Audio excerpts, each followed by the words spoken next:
पश्चिम बंगाल के पूर्वी मिदनापुर में सीआईएसएफ के जवान के घायल होने की खबर सामने आ रही है। बीजेपी ने टीएमसी पर हमले का आरोप लगाया है। घायल जवान कोलकाता के लिए रेफर किया गया है, तो टीएमसी पर यह हमले का आरोप लगा है। जानकारी इस वक्त की मिलती हुई पूर्वी मिदनापुर से, जहां पर सीआईएसएफ के जवान जख्मी हो गए हैं। बीजेपी ने कहा कि टीएमसी ने यह हमला किया है। बीजेपी ने टीएमसी पर हमले के आरोप लगाए और इलाज के लिए घायल जवान को कोलकाता के लिए रेफर किया गया। ये जानकारी इस वक्त की मिलती हुई। तो पूर्वी मिदनापुर में आज मतदान है। पहले चरण के रण में पूर्वी मिदनापुर में भी वोटिंग जारी है, लेकिन इसी बीच जो बड़ी खबर पूर्वी मिदनापुर से आ रही है वो ये देखिए कि एक सीआईएसएफ के जवान के घायल होने की खबर सामने आ रही है और बताया जा रहा है कि टीएमसी के कार्यकर्ताओं पर ये आरोप लग रहे हैं। बीजेपी ने आरोप लगाया है कि टीएमसी के कार्यकर्ताओं ने ये हमला किया है। सीआईएसएफ के जवान घायल हो गए, जिन्हें अस्पताल पहुंचाया जा रहा है।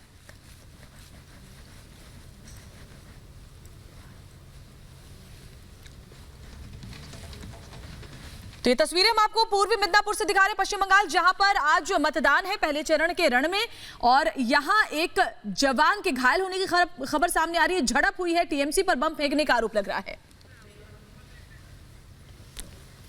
और अनुपमा हमारे साथ हमारी सहयोगी इस वक्त जुड़ी हुई है।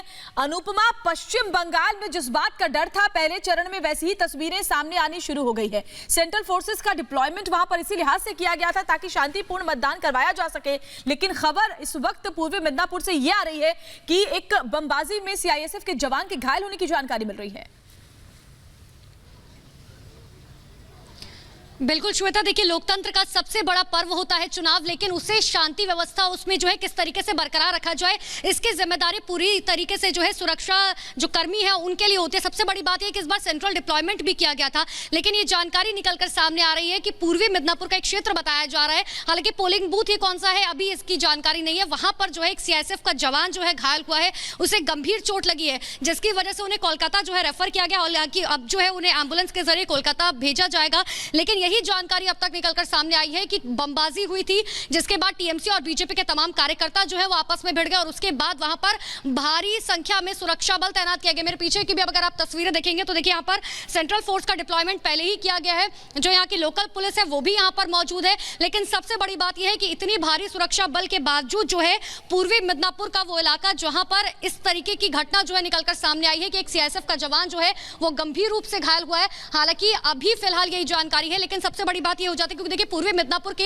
आपको ये भी याद होगा कि कल भी हमने आपको तस्वीर दिखाई थी जिस वक्त खजेरिया इलाके में ही जो है बमबाजी हुई थी, जिसमें बीजेपी के कई कार्यकर्ता जो है घायल हुए थे। 3 कार्यकर्ता बताए जा रहे हैं और कल पूरे दिन इस तरीके की घटनाएं जो है निकलकर सामने आती रही। लेकिन अब सबसे बड़ी बात यह हो जाती है कि आखिर जब शाम 6:30 बजे वोटिंग खत्म होगी तब क्या शांतिपूर्वक किस तरीके से जो है वोटिंग प्रोसेस जो है पूरा हो जाए और शाम को वोटिंग प्रतिशत जो है कितना निकलकर सामने आएगा। क्योंकि जब भी चुनाव होते हैं तो चुनाव आयोग की कोशिश यही रहती है कि लोग जो है ज्यादा से ज्यादा घर से बाहर निकले।